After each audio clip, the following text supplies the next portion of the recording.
So before we start, as any question, just to remind you, I think this Thursday is a public holiday. Happy Mid-Autumn Festival for us. We'll be meeting next week, next Tuesday. But before we get started, is there any question before we proceed? Any question? If no, then let's get started with random variable. Is there any question about what we covered last time? So today we will cover, if no, okay, let's get.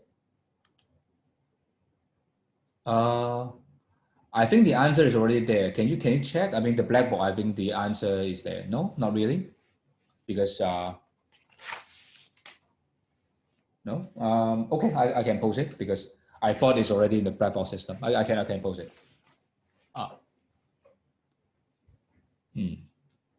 Can someone tell me if you can see the question or answer in the quiz 2 if you go to check at blackboard? But okay, but if in the case that you can't see, I can post it. Okay, I'll do it after the class. So in case you don't. So besides that, I mean, if I still don't do it, you can just email me. But I thought because it's already the blackboard is already answered, you can check. But in the case that you don't, then I just post it together with quiz 1. I guess that's what I'm trying to do. Besides that question, quiz 1 or quiz 2, any other question? Just make sure that the homework 1 is due on 16th of October, midnight. Just remember to declare your topic so as not to overlap with your classmate. Okay. If no, then we get started because I think time is always rather limited. So let's get started with the random variable. Okay. So the first question is, what is that? Okay, what's random variable? Can you see my slides? Just make sure everything all right with the setup. Yes. So what is random variable? Random variable, the meaning of random variable is trying to simplify the sample space. Okay, because sample space can be very complicated. Okay. And in that case, then we need some way to handle it. Suppose you consider the case, you toss a coin 100 times, okay? Then the sample space will be huge, right? If you remember what we learned in the last time, right? Then if you have tossed a coin 10 times, right? Or 100 times, right? If even 10 times, you already have how many outcomes you have, right? If you toss 10 times, right? With 2 to the power 10, right, will be already 1026, right? If you 100 times, it will be a huge number, right? Then to list out all the possible outcome, then will be not possible, right? But if our concern is not the direct sequence of head or tail, but just care about number of head and tail, then our life is much easier, right? Because it's either head or tail. You just need to record number of head, okay? Then it boils down from a complicated thing to just number from 1 up to 100, okay? Or 0 to 100 because you can have no tail at all, right? So life will be much easier or simple if we collapse or simplify the sample space represented by a real line or a set of numbers. So that is the goal, okay? Okay, so let's get started at the beginning. So it's try to map, okay? Map means to connect, right? Actually, it's mapping actually is a function, right? Just like for each outcome, you put a number, okay? Need not be unique, okay? And 2 different outcomes can be assigned the same number, okay? Not need 1 to 1, okay? Can be many to 1, okay? But you just assign number, okay? of course, need not be number, but number is easy to handle, right? Because why number? Because we learn how to do function in mathematics, right? Try to handle numbers, and we know how to describe some numbers, okay? Then make our life easy, okay? And turn out to be a lot of cases, you need to boil down the number, right? Because this is actually something we measure, right? In terms of business application all the time, we have talked about numbers, right?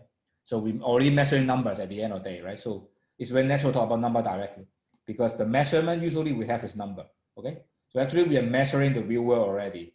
So that's why we start, actually most of the time, actually we start with random variable at the beginning, right? We don't even, most of the time don't care about outcome, right? Because say we measure the temperature, right? Already we are collapsing the something in number already, right? So in the random variable, there are usually two distinctions. One is called discrete, okay? One is called continuous, okay?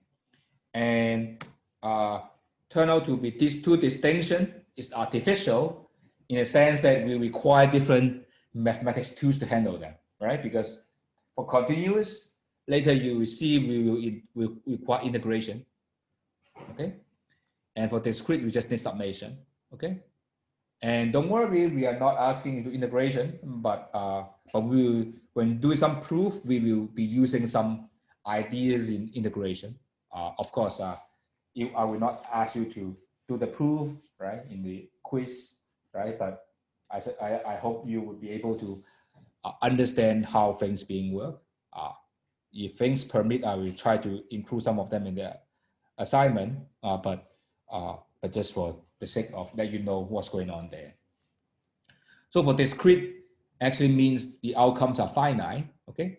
And of course, they actually include countable infinite, okay? Here means finite means maybe where naturally you can think integers, right? 1, 2, 3, 4, 5, 6, 7, 8, 9, 10, right? And I include countable infinite because just for the sake of convenience, you allow things go to infinity, okay? By doing so, actually the math will be easier, okay? Instead of more difficult. Sometimes you keep it to finite, actually sometimes it's more difficult. So sometimes go to infinity, actually the math is easier, okay? And usually you map it to the integers, okay? It'll be more clear later what do you mean by that, but very soon you will see example. But continuous, which means that it's not finite, usually it's real number, okay? When we do measurement, we allow decimal places, then actually there's something continuous, right? So it's very, very immediately clear when we see some example, what is discrete, what's continuous, okay? Let's give you some example without further ado. So tossing a coin, okay, once, okay? And you have two outcomes, naturally, head or tail, okay? And in this case, okay, you can either count the number of tail, number of head, doesn't really matter because you have either one tail or one head, right? So here I have a head is 1, okay? And in this case, head is 1, x is 1 when head, right? Tail, when you have tail, x is 0, right? And do remember, random variable is a mapping from the from the sample space to the numbers, okay? So if you be very serious, right?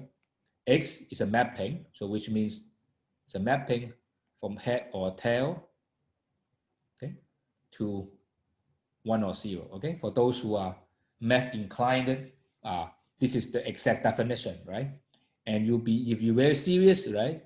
Actually means x of head is 1, x of tail will be 0, okay? But very often we don't write these two, so we just write x is 1 or x is 0, okay? We omit the argument because sometimes you don't really need to write that out. Okay, so that's why it's a random variable is a function that try to assign numbers to outcome. Okay, you can just say so. And do remember, don't have the wrong impression that random variable is a variable that's random. Okay, in some sense it's right, but it's not. It means it's not variable, but indeed it's a function. It's very funny that it's a function. Okay, just the definition is a function. It's not a variable, but you can, in theory, it is. But I hope that's okay. You have to remember this is a function. Okay, don't make it wrong, because it's a function. Basically, it's simplifying what you're doing. Okay, what you're observing. So here I have a case of pros and cons twice. Okay, and in this case I have 4 possible outcomes because 2 times 2, and either you have head head tail, tail head, and tail tail, right? Of course, the first letter is the first toes, right? The second one is the second toes. Okay, and you can imagine that if the sample space, as I said at the beginning, if you toast 100 times, then this will be a very complicated, humongous object, right? But if your concern is not the exact order of all this, but rather you care about number of head, number of tail, which means that you don't really care tail head or head tail, okay? In this case, you consider the same, right? Then in that case, you can say, I measure number of head, right? Then this, I have 2 head here, I have 1 head here, I have no head here, okay? So which means that I map HH into 2, HT and TH is 1, TT into 0, right? So in that case, if you, to be very serious, right? Head is 2, okay? And head tail is 1, and tail head is also 1, and tail is 0, okay? And of course, that means what I write in the third bullet point here, right? But which means that for each outcome of the random experiment, I would put a number, okay? That's what we mean by assigning a number to outcomes, okay? That's the idea of the random variable. Is that clear? Is it okay? I mean, if you're okay, you can please write okay so that I make sure that you follow, because this is very important basic concept. I don't want you to make a mistake. Okay. So just to remind you that from this class onward, it's more math, because from now on, we're entering into the zone of math. So we will do more proof in this class and onward. So that will be more math. And since this is business class, so we are trying to give you some idea of the math, try to give you some proof for some cases. We omit most of the proof. But the idea is to make sure that you understand some idea how it works. At least you have to understand the intuition behind. Okay, even though you don't fully appreciate proof, you have to understand how this proof works and what's the principle behind the proof. Okay, that's very important. Otherwise, it's just no different from you read the textbook, right? You just pick up the thing, but you have to understand the concept behind. But anyway, without further, we go to the other example of the continuous random variable. Here we have idea the sample space, okay? Temperature of given date, okay? The sample space is what, okay? Here is a little bit technical, but this is a standard way when you write a set. So here is sample space is S, is a number X, okay? X, this is belongs to. This R is set of real numbers, okay?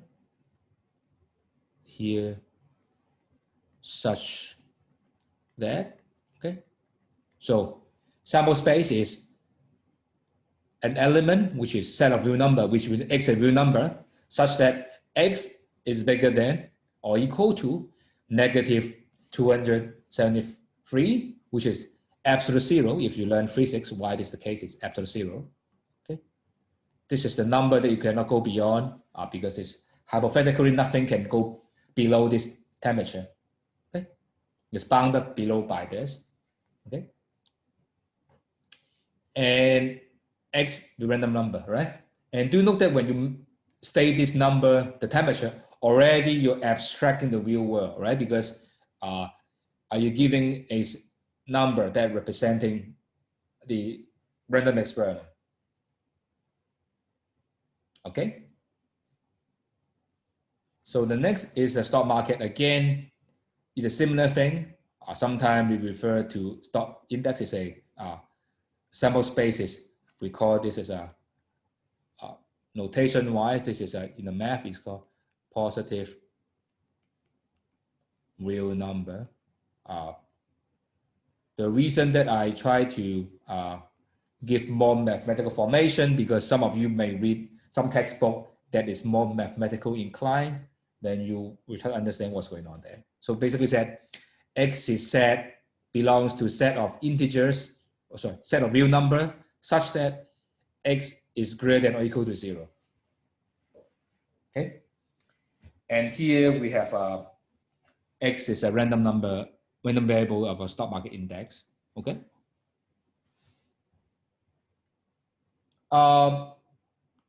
Okay.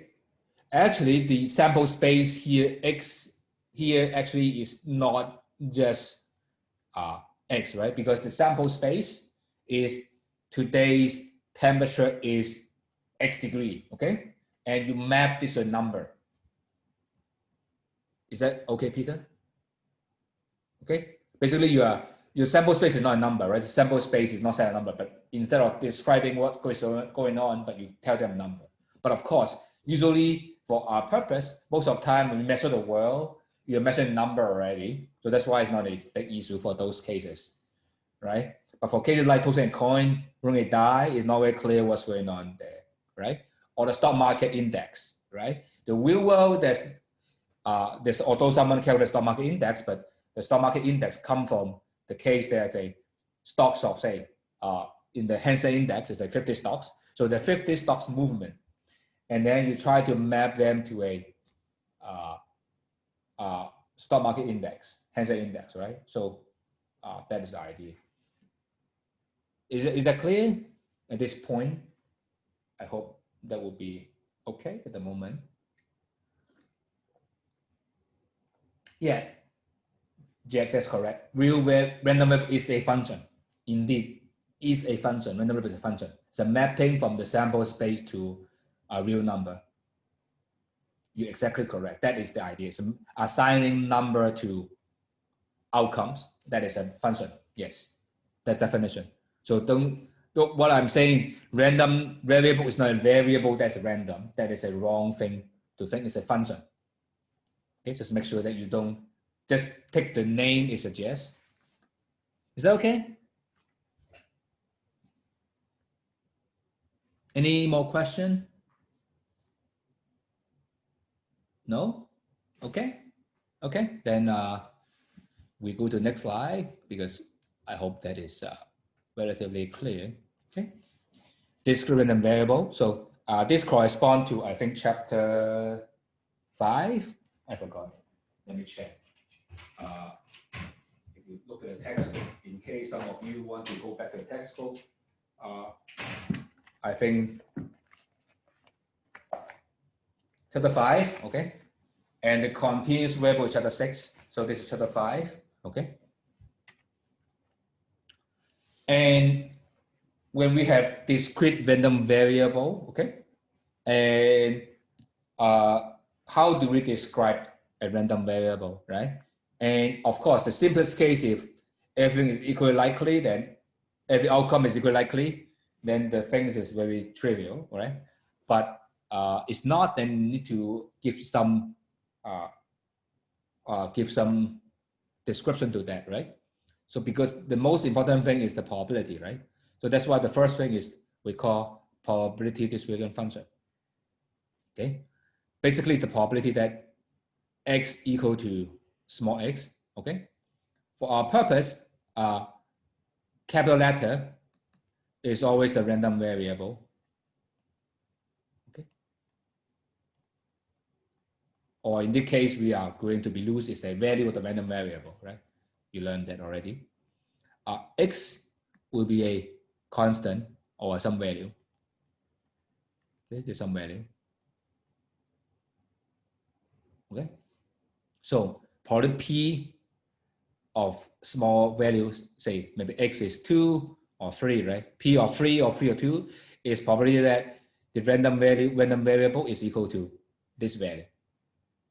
Okay, there's nothing new there, but that is what it means.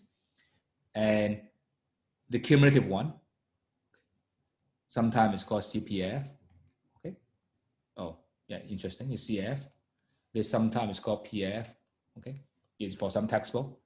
Or sometimes they call probably mass function PMF. Okay, but anyway, when you have from P to big F, you change from equal sign to less than or equal to. Okay, and sometimes the textbook you see so small f. Okay, but doesn't really matter. We save this for the continuous for the small f. Okay. But anyway, so this is the two definition. So just they define in this way. There's nothing important, nothing deep behind them, just definition. Okay. Just whether you know it or you don't know it. Okay. There's nothing to understand at this moment. Okay. Is that okay? If there's any is anything unclear about this definition? Okay. Maybe I give you an example, then you will be it will be more clear. Okay. So in this Runge-Fair die, right, the sample space can be simplified as 1 to 6, right? But already actually 1 is not 1 is a number. 1 is saying that the face value is 1. Okay. And in that case, the very natural, the random variable is just a face value. Okay, because that is mapping the outcome that the face value is 1 to the number 1. Okay, is that clear? What do you mean by that? Okay. The next is a fair die. Okay, so that means that every outcome is equally likely. Okay, so we can list the probability X, right? Remember this Px is probably that X equal to X, right? When X equal to 1 is 1/6, right? 2 is 1/6, so on and so forth, because every possible outcome is equally likely. Okay? And this f of X, remember, is probability that the random variable is less than small to the value X, right?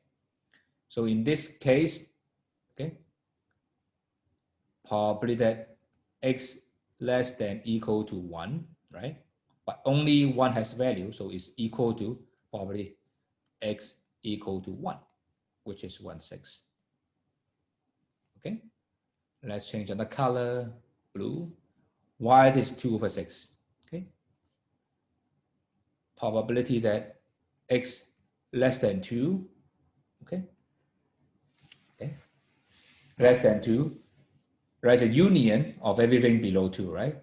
But you can rewrite this as X equal to 1 plus X equal to 2. Why? Because X equal to 1 and X equal to 2 are mutually exclusive, right? So that's why using axiom 3 of our probability axioms, that you can rewrite the union into all possible outcomes, right? If they are mutually exclusive, and the only relevant one are 1 and 2, right? So that's why you can write 1/6 plus 1/6 is 2/6. I hope that's clear for the rest, right? For the rest, I think it's very clear. Is there any question so far? Can I have your response? If it's okay. Thank you. If I say no problem, I just erase this writing. I go to the next slide. Okay. Here you can see the outcome rather intuitive, because each outcome is likely, right? Is 1/6. Okay. For this case, 1/6. Okay, there's nothing new to discuss. But do note that, okay, to be accurate, technically, this is all 0. Okay, means P 1.5 is 0. Okay, P 2.3 is 0. Okay, so that's why if you look at some textbook, they will be very serious in writing in this way. If X is 1, 2, up to 6, is 1/6, otherwise it's 0. Okay. This is a rather technical way to write the probability function. Okay. For our purpose, you can omit this guy, right? When you list them out, actually you omit the otherwise 0. But if you look at some textbook, if they are serious, they will put everything there. Okay. But just for technical completeness. Okay. The next one is f of x, right? Each step you go by 1/6, right? This is 2/6, right? This is 3/6. Okay. At the end, this is 1. Okay. And again, I have been, or this is understood here. I didn't write out. It should be something like this. If you actually, this is the function. You may ask why we have this. Okay, it's because f of 1.5 it should be same as f of 1, right? Because x is less than 1.5, same as x less than or equal to 1, because there's nothing in between. So that's why everything if you be careful, you'll be writing this way. It's a step function.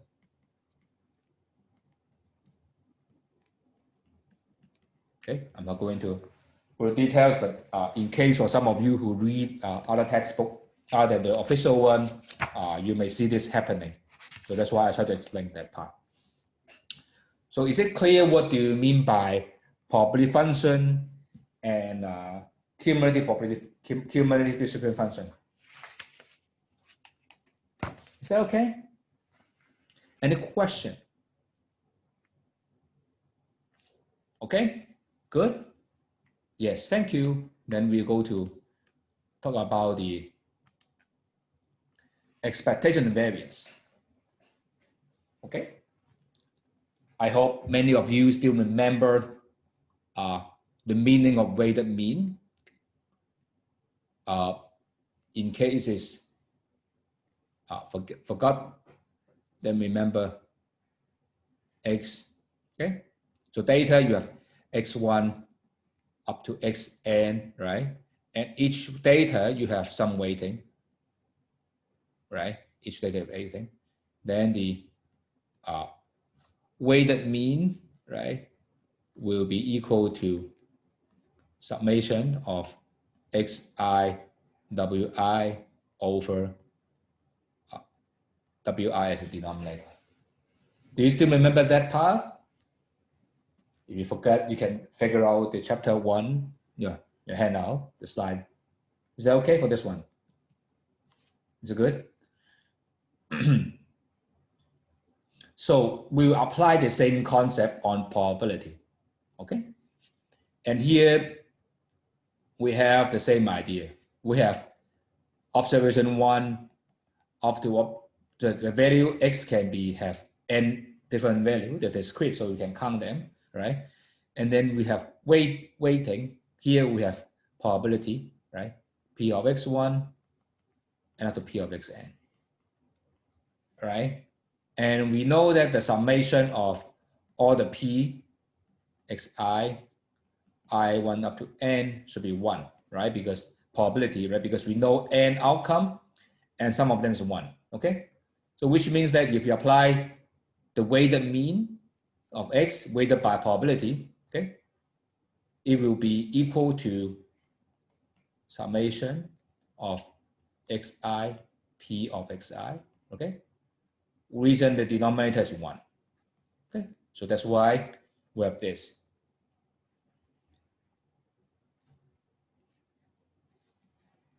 Is that clear for this one?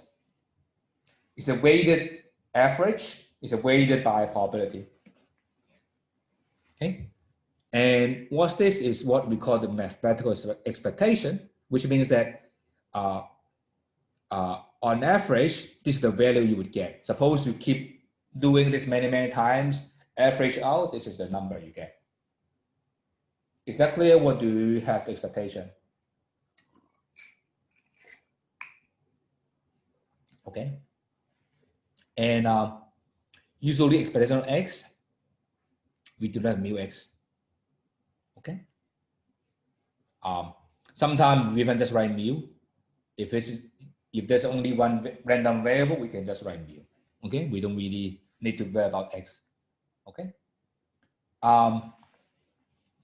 Here we have variance. I hope variance concept we learned from the first chapter is clear. What it means is square difference from the mean. Okay. With the same idea is a weighted again is a weighted average. Okay. It's just this term from the mean. Okay. But again, we weighted by probability.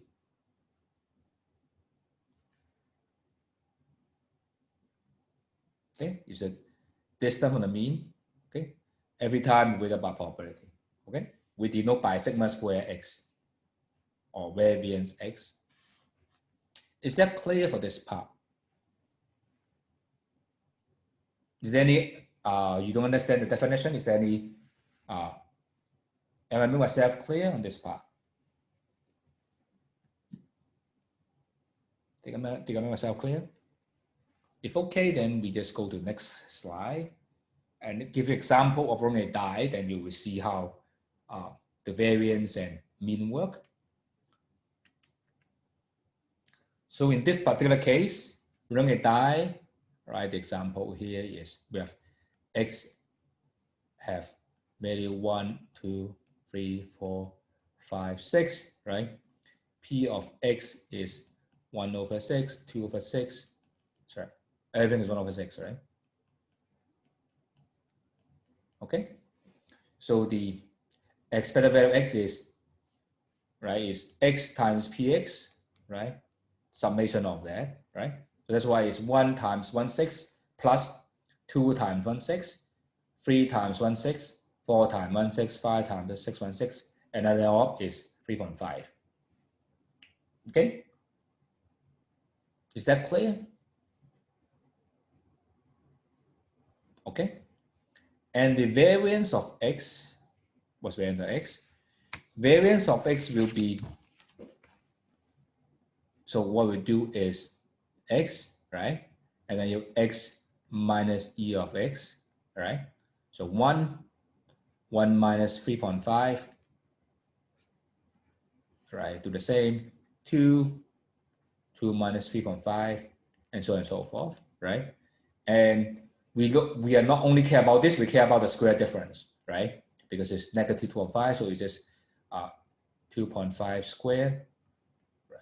Is x times ex square, right? And so on and so forth. Be negative to be more exact. So then you weight it by probability each time, right? So that is the variance. Okay. I hope that is clear. Is there any question? Is that okay? Now, if you're okay with the variance and expectation, I hope it's clear, just mean and standard deviation or the similar idea.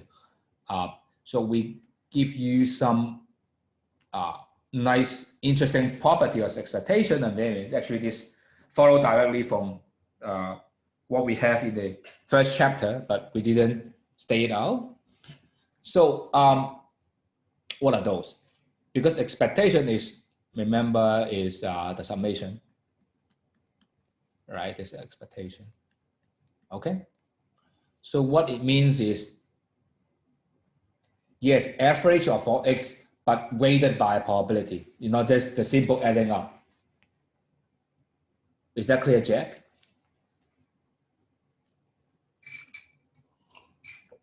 So remember, if the mean will be summing all the X over N, right? But this is assuming each element have equally likely, right? If everything is likely, then just sum, right? But if not equally likely, then it's no longer this is longer 1 for N. It depends on how they appear. The simple average. But no longer it generalizes this thing, okay? Now we have, first, before we prove it, we try to prove something simpler first. Is suppose expected value X plus B, okay? Then we will try to say this is equal to this, okay? Try to prove this one, okay? So this is correct, okay? Why this is true? Let's prove it. Expected value X plus B, okay, will be equal to X plus B times probability X, okay? And because summation, right, you can write this plus summation B times of X, okay? And this guy is expected value of X, okay? And this guy, okay, you can take the B out, okay? B plus summation P of X, okay? And summing all the probability is 1. So that's why it's expected X plus B. Okay? Using the same idea, you can prove if you multiply A, you have A EX plus B. Okay? But before we go to this, let's indeed understand why this is true, right? Why expected X plus B is equal to expected X plus B, okay? It's just saying that if you add any number to your random variable, okay, this number is added regardless of what the outcome is, all right? But you don't really need to worry about this. You can just calculate what's going on from the random side, because at the end, you will add B at the end, right? So this is unaffected by the random outcome. So that's why you can separate the two, right? Because no matter what, you add B to the end, right? So that's why you don't need to really even add it. Just calculate the randomness part first and separate the constant part. This is what it means intuitively. But of course, we show you how we prove it. Is that okay? Okay. You can easily see how this proof would work. Okay. So that's first thing, you just separate them. You can write expected A plus X plus expected plus B, because there's no need to write B here, no, B, because this is, we have just proved it. Okay. And when you multiply A here, you can easily see that expected AX is equal to summation AX plus P of X, right? And this A can be taken out, A summation X P of X. So this A expected X, okay? So that's why we write this into this guy.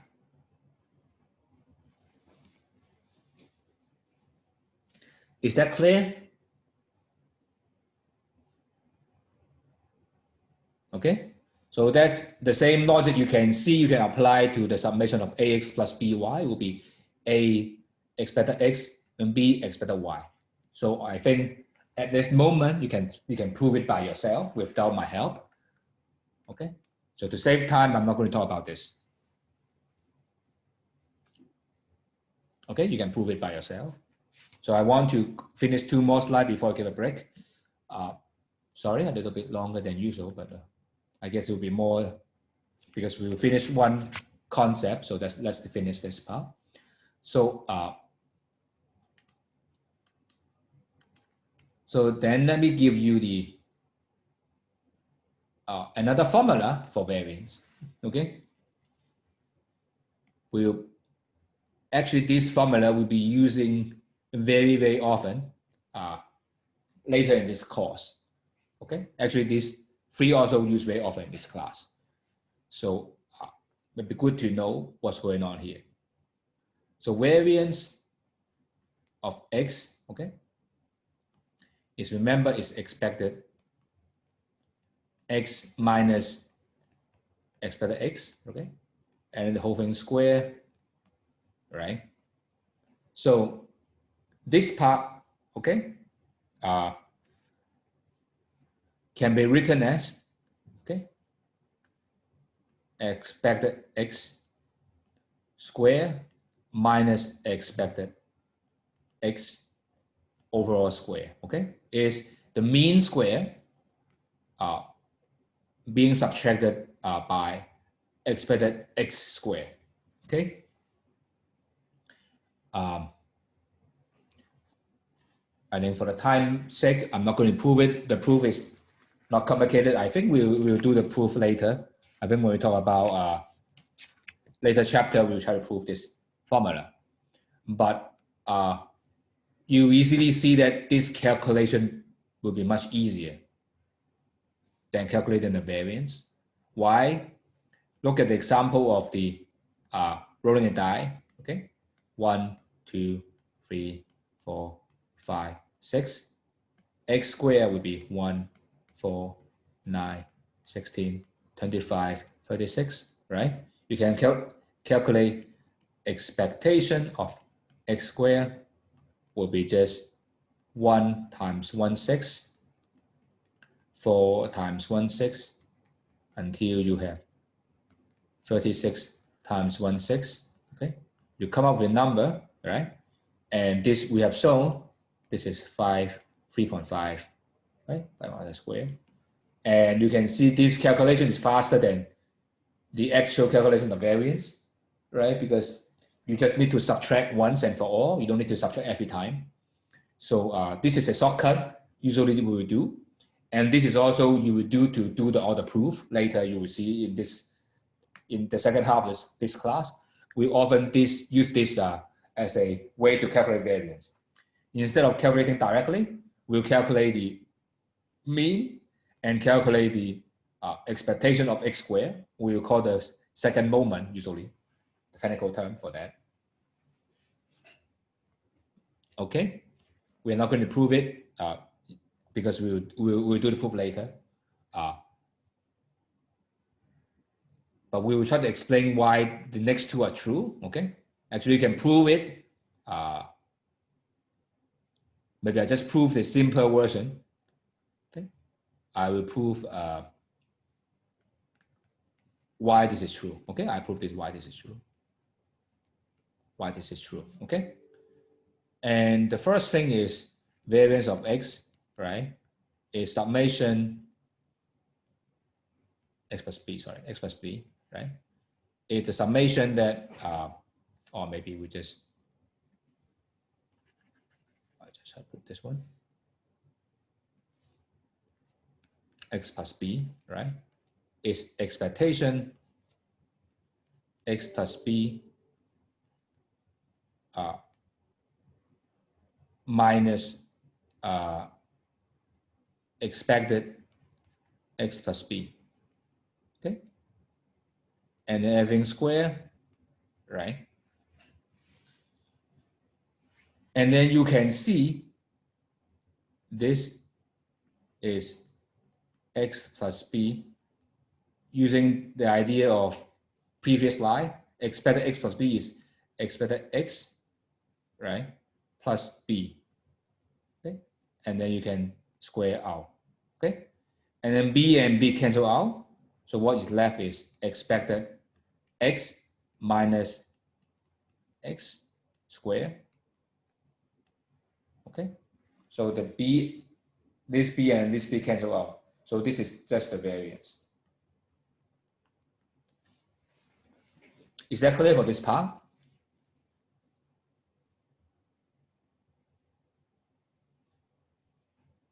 Okay, is that okay? So, but intuitively, if you don't want to do the proof, you can easily see that if I add all the numbers, basically a parallel sweep all the numbers, okay? I 1, 2, 3, 4, 5, 6, instead of roll a die 2, 4, 3, 4, 5, 6, 7, okay? If you roll a die in this way, you should expect the variance, you should expect the variance the same, right? Because you just sweeping up, right? The variance, y can cancel out. Okay. I just use the whiteboard to. Can you see the whiteboard? Can you see the whiteboard? Is it? Can you see the whiteboard? Okay. Let me do it again. Variance x plus b, okay, is equal to expected, okay, x plus b minus expected x plus b, okay, and this thing will be square, okay. And then what you were doing is using the idea that expected x plus b is equal to expected x plus b, okay. You can separate the concept out. So we will be doing x plus b minus expected x plus b, okay. I no longer have this bracket here, okay, square. And then what you see is x plus b, okay, minus ex minus b square, okay. This cancel out. So what you have is x minus ex. So I have a bracket here, which is variance of x. Is that okay?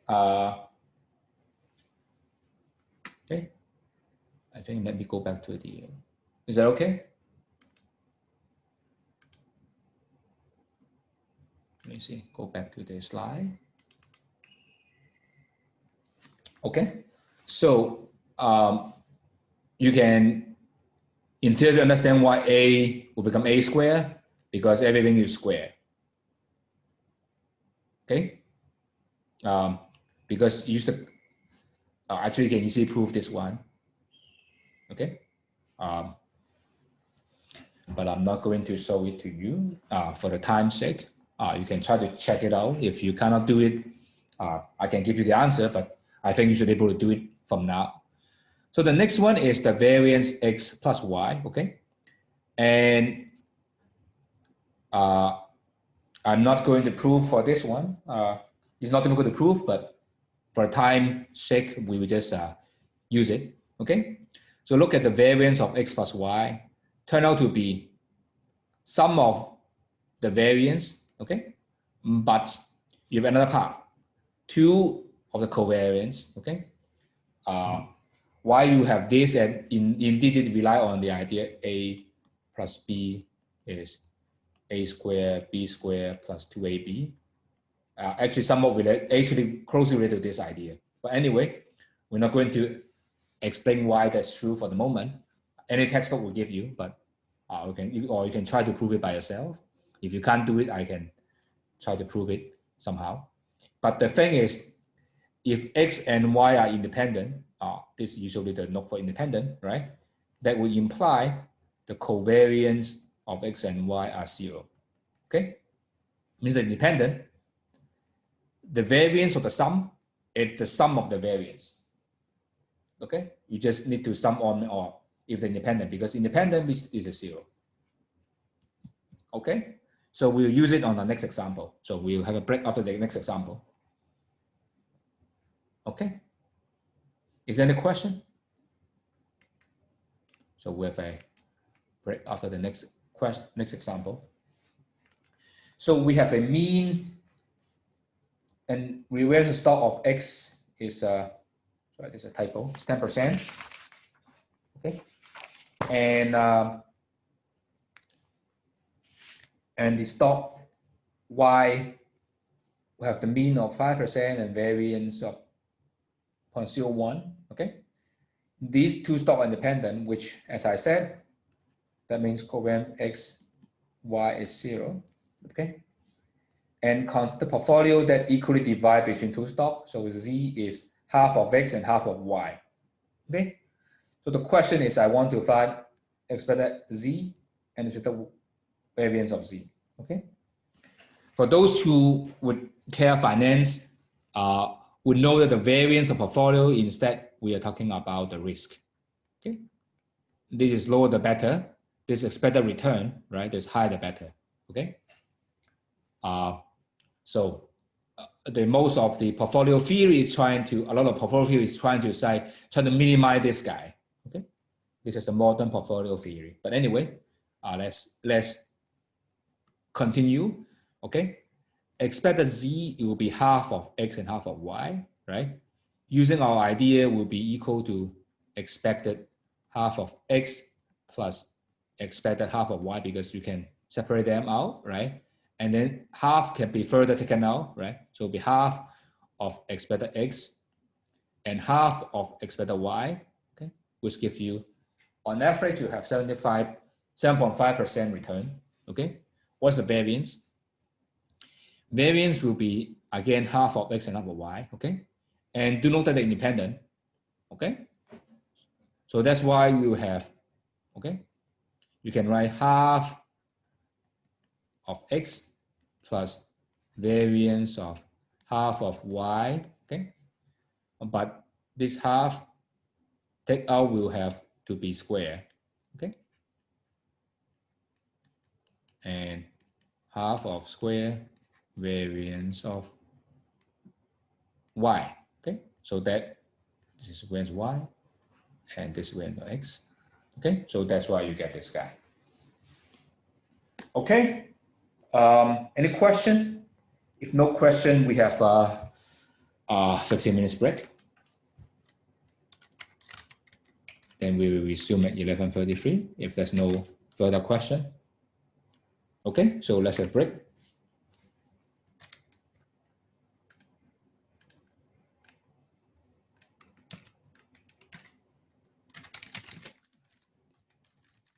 So I answer the question you might have. Break now.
2 more minutes, we resume, but any question you can just ask or raise during the break.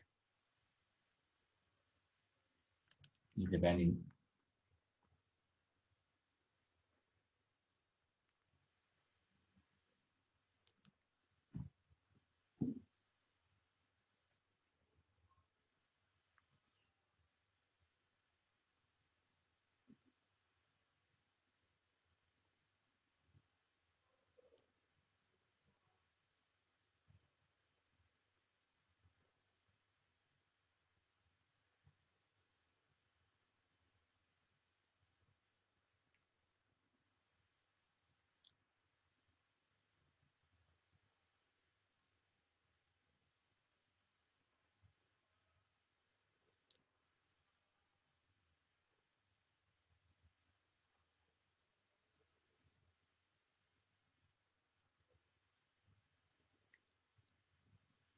Is that okay? I think we should, 1 more minute, we will start. So let me know if you have any question.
Okay, we should resume.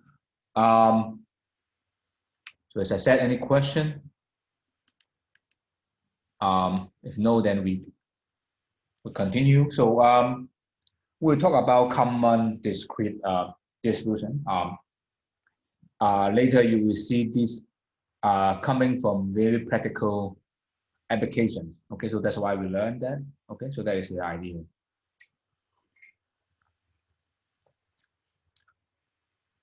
So we start with uniform, binomial, and binomial. I guess next class we talk about Poisson and geometric. I think we'll finish the first three.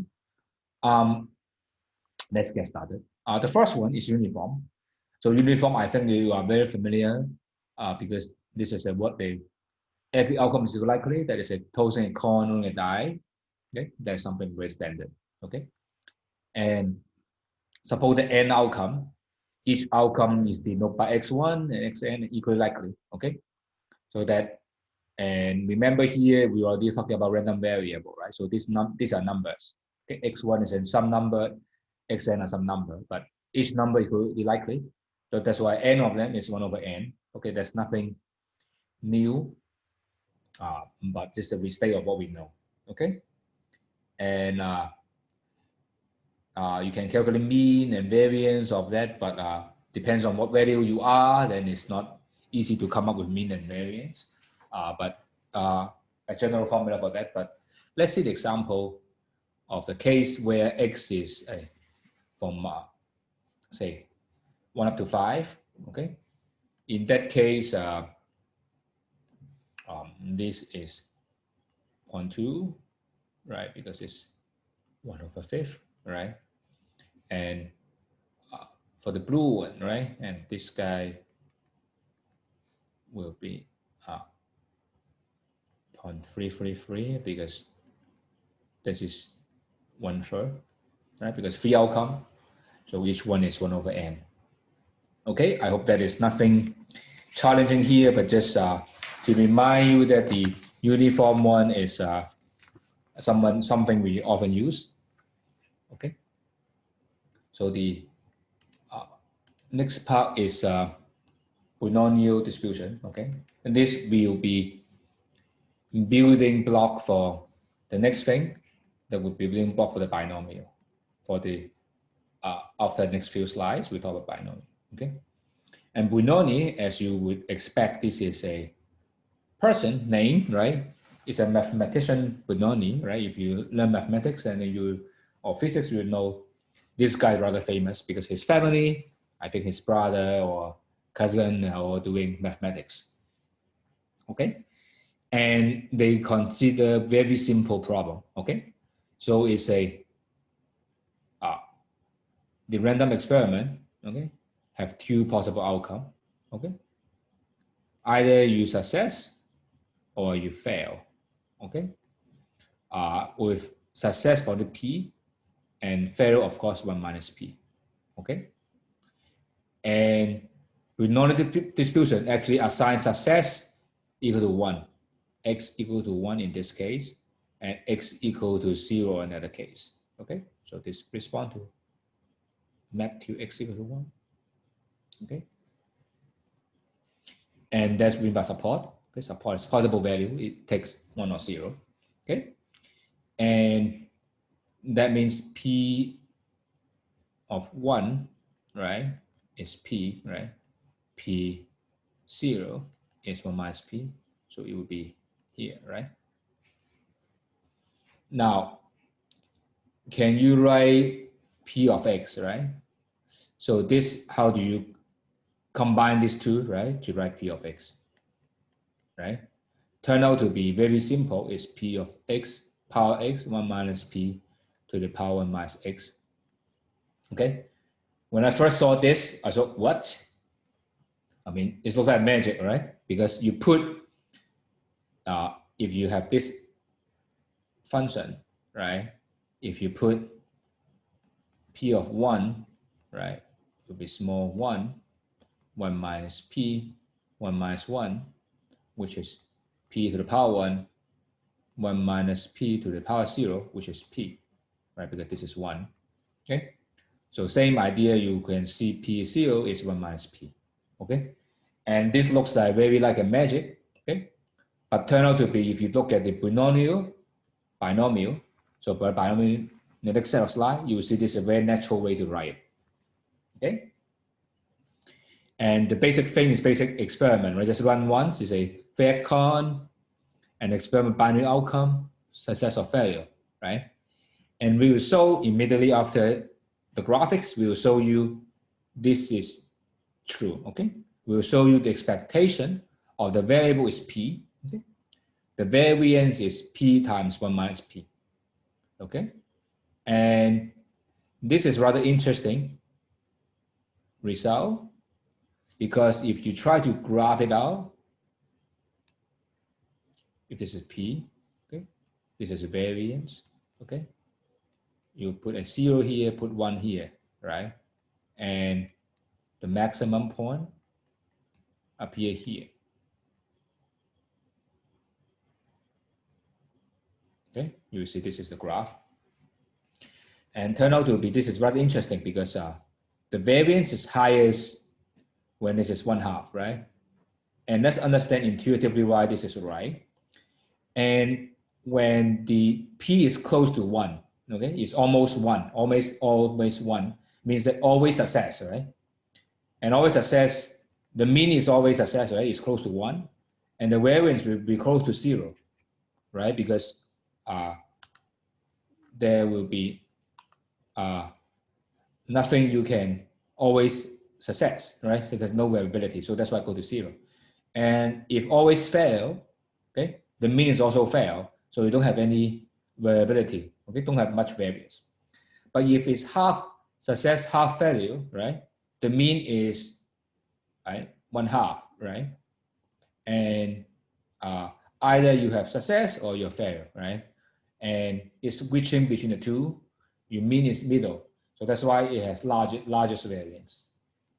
Okay? Is that clear what's going on here?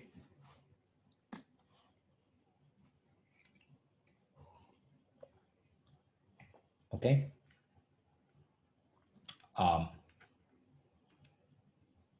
So now let's see the graph and we prove these two statements. Okay. And if P is half, then you will see equal, but if P is 0.3, then it's more likely to be fail than success. Okay. Now we're going to prove it. Okay. So you can see all the slide with gray color is all the technical part. So this is something that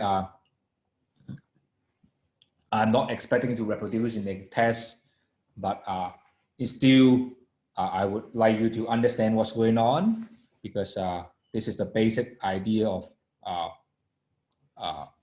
behind all the statement we made, okay? So expectation of X, right, will be the weighted average of X weighted by probability, okay? X can take the value 0 or 1, right? So 0 have probability 1 minus P, and 1 have probability P, right? And this is 0, 1 times 3P, so that's why it's P. Is that clear for this one first? Okay. The next is variance of X. Okay. It's X minus expectation square times weighted by probability. Okay. The first one value is 0, minus is the mean, and take square. And probability of 0 is 1 minus P. Okay. And probability 1 minus mean, take square, weighted by the probability having 1. Okay. And this we write is P square 1 minus P plus this is 1 minus P square P. Okay. And then you can collect common terms, P, 1 minus P, okay? And what you have is P plus 1 minus P, okay? And this cancel out, okay? So what you left is P times 1 minus P. Is that clear? Then you come up with the variance. Is it okay? Thank you. So I hope you know how to prove this expectation and the variance. Okay. And here there's not too much application, but a lot of application come from binomial distribution. Okay. And this is based on building on repeating a binomial trial. Okay. And randomly. Okay. Your calculate number of success or failure, but anyway, you just care success. I guess that would be easier to understand the number of success. All right. Because this is usually what we care, right? Success probably P. And because the n trial, so you may not have any success is 0 up to n. So there's n plus 1 outcome. Okay. And now you want out of n trial, right? Each trial have, or each experiment have successful probability P, and you want X out of them, X a success, of course, n minus X a failure, right? Of n, you have X success, which means n minus X fail, right? So what's probability of this, right? So consider the simplest case first. So suppose I want to have probability that we have first X time success and the remaining are fail, right? So what is that probability? That would be P times P times P times P, the X of them, right? And then there will be failure, which is 1 minus P, 1 minus P minus P, right? There will be n minus X of them, right? So it would be P to the power X, 1 minus P to the power n minus X, right? For you to have first, this is probability of first X success and remaining n minus X failure.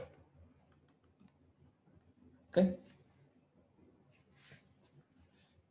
But however, if you do n trial, right, then you need not follow this success, all success and then failure, right? You can have some success, some failure, right? Can success, failure, right? Or have all the failure first and success later, okay? How many different ways to do this, right? Because I'm asking n, then you have to, the order you have is a mutually exclusive, right? Either you have this way of success, this pattern, and this pattern, right? How many different ways of doing this? And turn out to be is very simple, right? You are just casting an object out of our X object, right? Because you can consider we have first success, second success, and so on and so forth, right? We have n success, right? Each one's a ball, right? If I take out this ball, take X ball of them, X ball, right? And if we pick out the ball, suppose the first, second, and so on and so forth, right? That means we have success, right? If we don't have the third one, so it will be failure, success, and so on and so forth, right? So that's why by drawing the ball, n ball, take out X ball of them, that is exactly n over X of way to reschedule that. Okay. So that's why we have NCX, right? This is NCX. Okay. Times P of X times 1 minus P raised to the power n minus X. Is that clear? Is it okay for this one? This is rather complicated. As far as I recall, when I learned this, it's not something easy. I'm not sure whether it's easy for you. Is that okay? Can I have your confirm you're okay with this?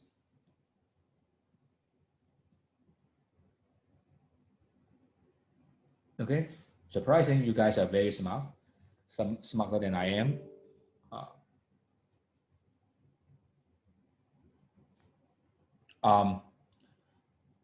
So expected X will prove is equal to NP, and variance is equal to NP times 1 minus P. Okay, this is something we want to prove. Okay, but of course, before we prove, we will show the graph first. Is that okay?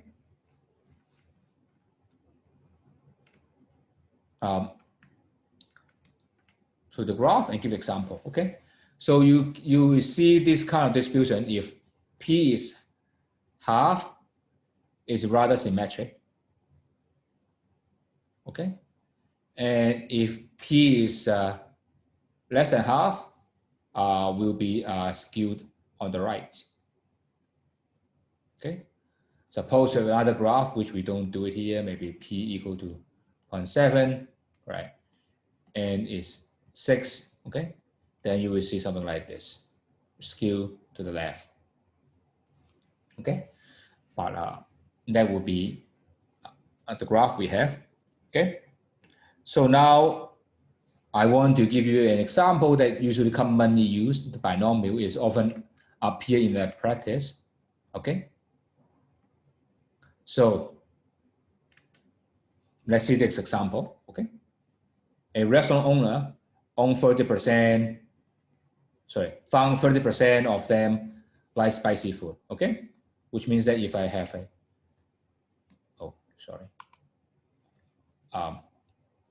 I have a random guy, okay, he likes spicy food, 30%, okay, he didn't like spicy food, 7%, okay, so that is what is said, okay, and now I'm not asking one guy, but I randomly pick out 5 guys, okay, so we will be 5 people, maybe boy or girl, maybe kid, maybe, maybe also an elderly, maybe, okay, and maybe a small girl, okay. Okay, so the question is, randomly pick up 5 people. What is exactly 2 of them like spicy food? Okay. So the question is randomly choice, right? So 5, I pick 2 of them. Each one success is 30%, right? So this is a binomial, right? This n equal to 5, right? P equal to 0.3. I want x equal to 2, right? So that's why is P of 2 is NC2 P raised to the power 2, 1 minus P raised to the power 3, give you 0.143. Okay, so that is the idea of binomial. Okay, so that is something that for binomial. Any question for this one? Any question? If no, then any question? No. Okay.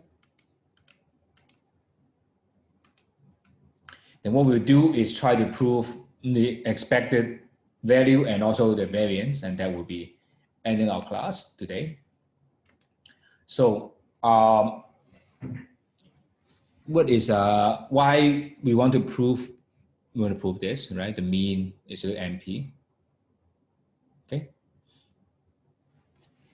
Why this is true? Okay.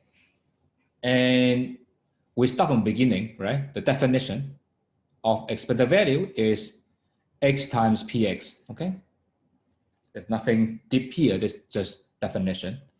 And what we do now is replacing the P of X by its definition because it's under binomial. Is that clear for this one? Okay. And the next step we're doing here is because you have X times this guy, so you can start from 1. There's no loss of doing that. You can start from 1, right? Because 0 times the first item is gone. Okay. Now the next step here is a little bit trickier. Require very little math. Okay, very little math. So we will try to show you this is right. Okay, why this is true. So X and X, right? NCX is X times N factorial, X factorial, N minus X factorial. I just write NCX into this factorial form. Okay. And X factorial can be simplified because X factorial is X times X minus 1, so on and so forth until 1, right? So it can be written X times X minus 1 factorial because this is X minus factorial, okay? So the X can be canceled out, right? So what you left is X minus 1 factorial, okay? And N can be written as N times N minus 1 factorial, okay? And by doing so, why we want to do that? Because this particular guy, right, will be equivalent to N minus 1, X minus 1, okay? So that left us X times NCX is N times N minus X minus 1, okay? So that's how we left that here. Is that okay? The next, we will be using a trick called variable transformation. So we just, this X is just a counting, it's a counter. So you can say X counting from 1 up to N, right?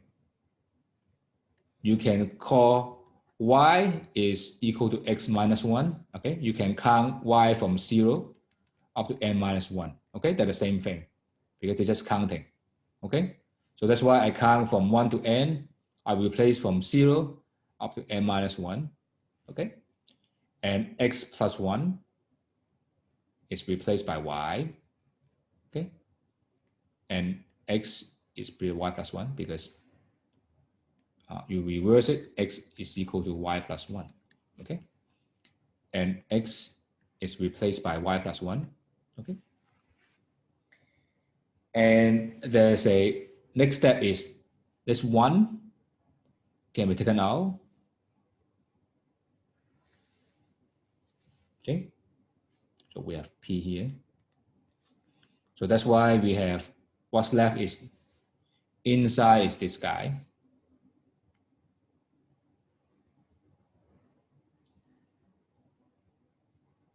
So why we want to end up with this one?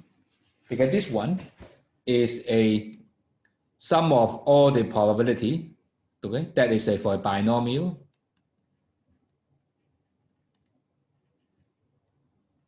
N minus 1 P, okay? Binomial of 2 variables is N minus 1 P because you look at this is the same as this one, but it's N minus 1, right? So this guy is 1 because sum of all probability is 1.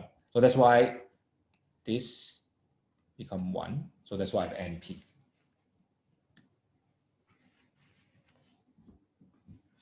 Is that okay? Any question? Because it's a little bit hard, I guess. At least for me when I was a student. But I'm not sure. You guys seems very good at the math.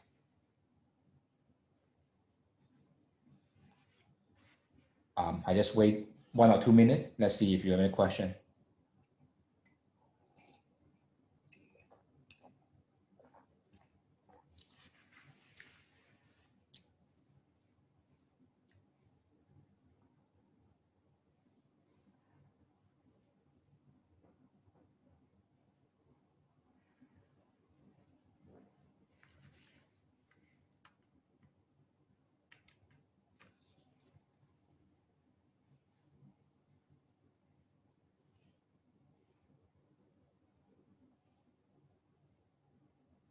Okay, if no, then we go to second moment first.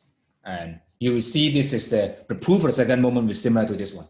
So we're applying this again. So you will see, if you don't follow this one, don't worry, will go over the step again.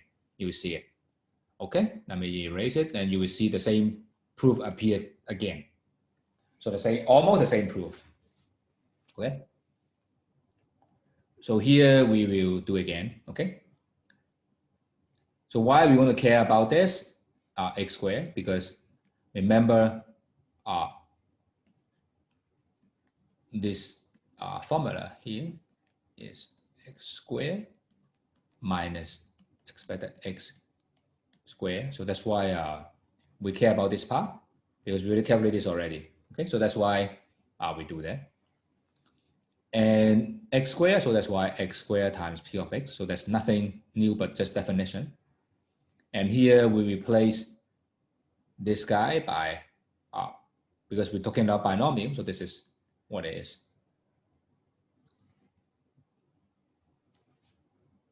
Okay, here comes a little bit tricky part here.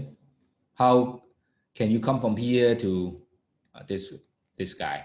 Okay, what we are saying is x squared and x will be equal to nx n minus 1 x minus 1. Okay, why this is true? Okay, let's show you why this is true.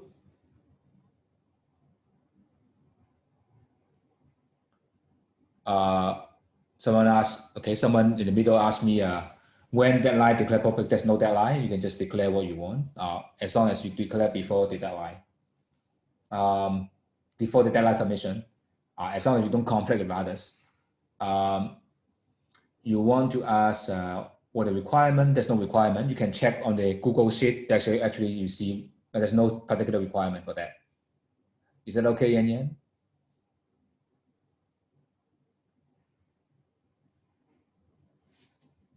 Yeah, there's no specific requirement. You can do whatever you like, or you can take what other classmates doing and see what the idea you're doing.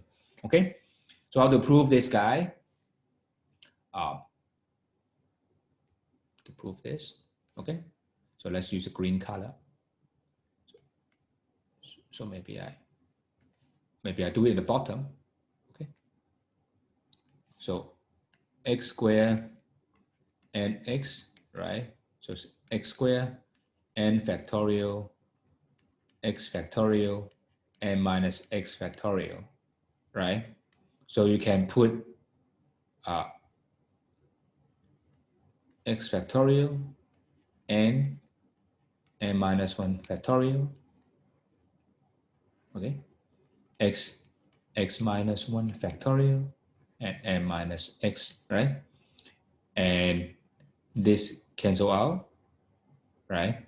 And you have nx left, and this guy is m minus 1 x minus 1, right? So that's why it's nx n minus 1 x minus 1. Is that okay for this part?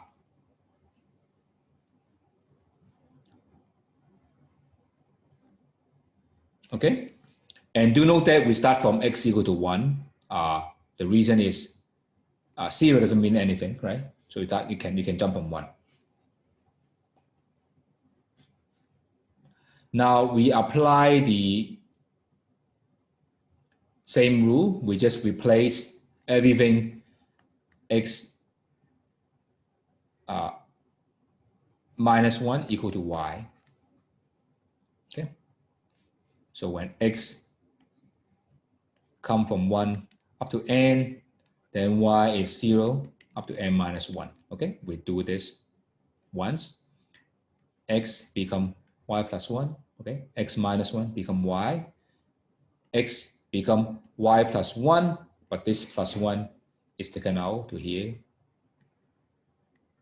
Okay, and x become y plus 1. Is that clear for this part?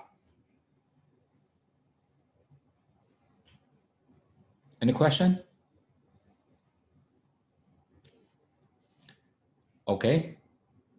Next, what we're going to do is same as actually before, this 1, right? and all this whole guy, right, is actually the sum of the probability that is binomial n minus 1p. So that's why this whole guy is 1. So that's why we have np here, np times 1. That gives you this guy.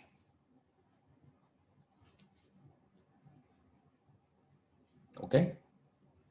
And actually using the same trick again, okay, you can see the same trick would work in this way, is you replace x with y with a z, okay? What you left is you have n minus 1 p squared, and this guy is 1 again, okay? The same trick is y will start from 0 and you start from 1, right? And then we replace y minus 1 is z, okay? And you have y is from 1 up to n minus 1, and you have z is come from c, 0, n minus 2, okay? And by doing so, you have another p here, z plus 1, and you come out, that's why you have 2, okay? And you have n minus 1, okay? The same trick.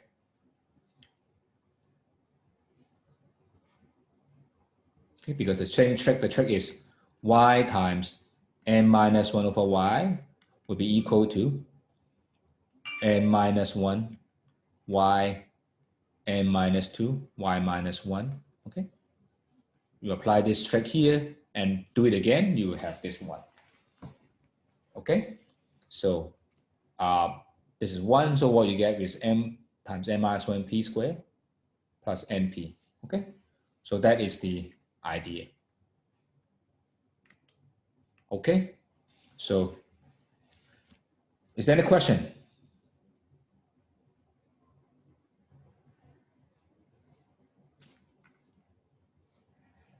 Okay, no question. Okay, if any question, you can ask after class because we end after one more slide. We can just talk about it after that if you still have a question. So here we have already final round is expected x. We have already m times n minus 1 p squared plus np, and then np squared.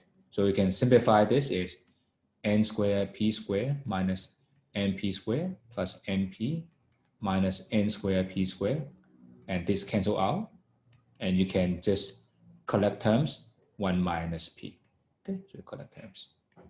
Okay, so here we prove the mean and the variance, right? But actually, we really don't need to do it because there's another shortcut. So x is a binomial. Binomial actually the sum of all the binomial trial. Okay, by binomial distribution. So this is binomial. This is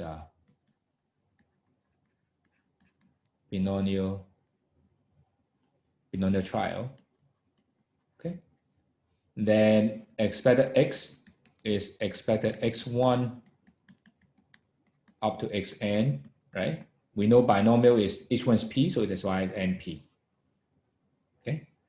And variance of x, and because they're independent, so will be equal to variance of x1 up to variance of xn, which is n times p times 1 minus p. Okay, so that is another way to prove it indirectly or more convenient.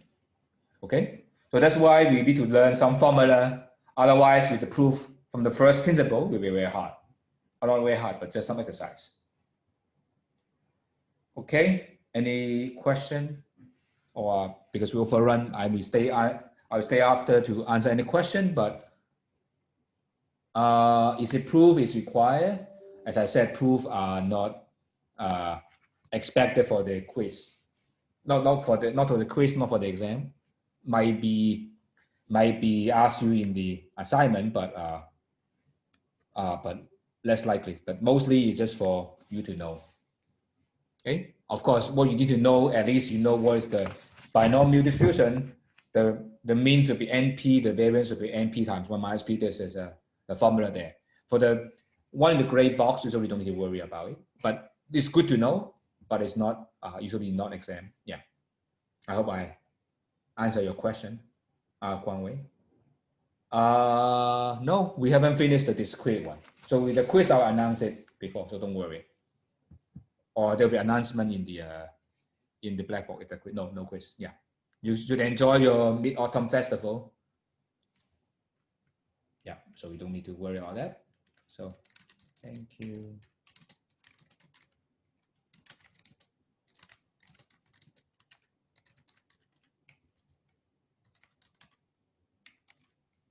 Enjoy your mooncake.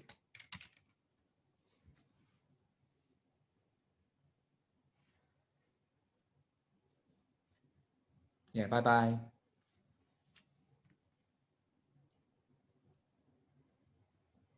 So I stay around to answer the question you might have.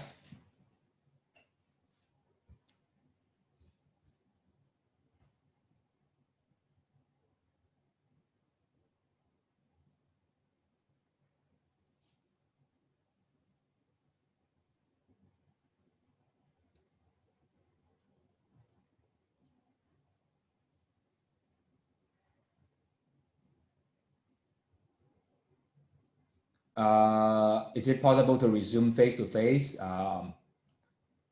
Official is not announced, but it might be resumed in the November. Yes, the answer is yes, but there's no official announcement yet, but might be resumed in November. Yes.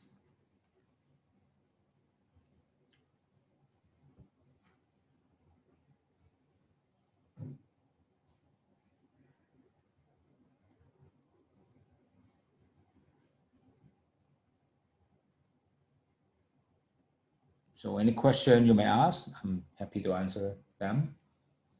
Otherwise, enjoy your weekend.